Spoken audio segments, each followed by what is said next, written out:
আসসালামু আলাইকুম রহমতুল্লাহি ওয়া বারাকাতুহু। সম্মানীয় দর্শক, আমি মৌলানা মফিদুল ইসলাম আপনাদের সম্মুখে আজকে একটি গুরুত্বপূর্ণ বিষয় নিয়ে আসছি, যেটি প্রত্যেকটা মানুষ সে বিষয়ের লগে জড়িত কম বেশ। সেটা হইতেছে যে শরীয়তের মধ্যে বিড়ি খাওয়া বা সিগারেট খাওয়া বা কেপি শিকড় সিগনেচার যেগুলি গুটকা জাতীয় বস্তু আছে সেগুলি খাওয়া শরীয়তের মধ্যে জায়েজ আছে কি না, জায়েজ না হারাম, সেইগুলি ইসলামে অ্যালাউ করে কিনা সে সম্পর্কে আপনাদের সম্মুখে বিস্তারিত হিসেবে আলোচনা করব।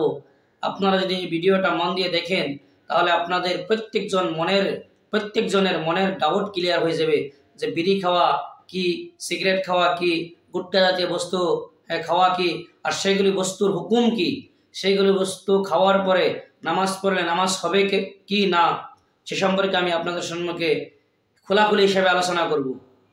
আপনারা দয়া করে এই চ্যানেলটাকে সাবস্ক্রাইব করে দিবেন, আর ভিডিওটা ভালো লাগলে আপনারা লাইক করে দিবেন, আপনাদের বন্ধু বান্ধবদের সঙ্গে শেয়ার করে দিবেন। প্রথম কথা, বিড়ি আর সিগারেট এই দুইটা বস্তু শরীয়তের মধ্যে কি জায়েজ না না জায়েজ? শরীয়তের মধ্যে মুবাহ। আল্লাহ তাআলা কোরআনের মধ্যে বলছেন যে এরকম বস্তু হারাম, যে এরকম নেশা খাওয়া হারাম, যে নেশা খাওয়ার পর নিজেকে মানুষে কন্ট্রোল রাখতে পারে না, হিলাহিলি আরম্ভ করে দেয়, বা নিজের ফ্যামিলিকে চিনতে পারে না, উল্টাপাল্টা মুখ দিয়া বলা শুরু করে দেয়, সেরকম বস্তু, সেরকম নেশা খাওয়া ইসলামের মধ্যে হারাম, শরীয়তের মধ্যে হারাম।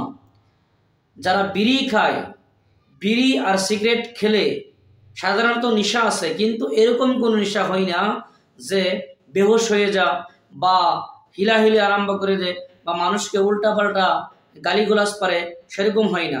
এটা ইসলামের মধ্যে মুবাহ, এটা খেলে কোনো গুনাহ নাই।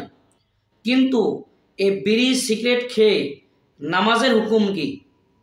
বিড়ি সিগারেট যদি আপনি খান তাহলে আপনি যখন মসজিদে যাবেন নামাজ পড়তে, তখন আপনাকে অবশ্যই আপনাকে ভালো হিসেবে আপনার মুখকে পরিষ্কার করতে হবে, ব্রাশ করে মুখকে সাফ করতে হবে।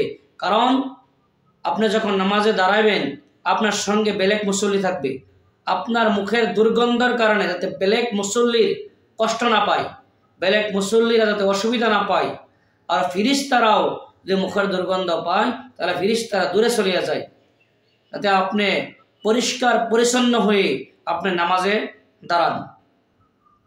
2 নম্বর কথা আমি বলছিলাম যে কেপি বা শিকড় বা সিগনেচার এই গুটকা জাতীয় যত বস্তু আছে সেইগুলিও ইসলামের মধ্যে কোনো নাজায়েজ নয়, হারাম নয়। কারণ এইগুলি বস্তু খাওয়ার পরে মানুষ সাধারণত হিলাহিলি আরম্ভ করে না, মানুষের দিমাগ কী করে ঠিকঠাক থাকে, এগুলি খাওয়ার পরে মানুষের কোনো গালিগুলাস আরম্ভ করে না।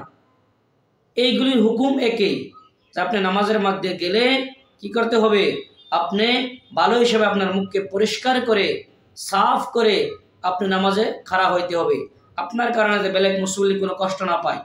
কিন্তু এই গুটকা জাতীয় যত বস্তু আছে এইগুলো বস্তু শারীরিক হিসাবে ক্ষতিকর।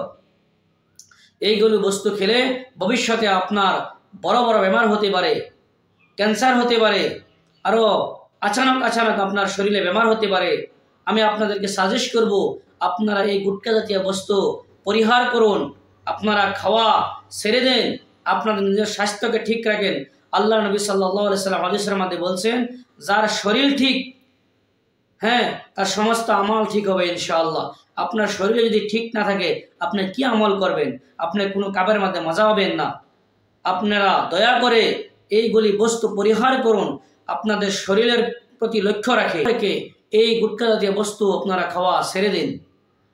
আপনারা ভালো থাকুন, সুস্থ থাকুন। আসসালামু আলাইকুম রহমতুল্লাহি ওয়া বারাকাতুহু।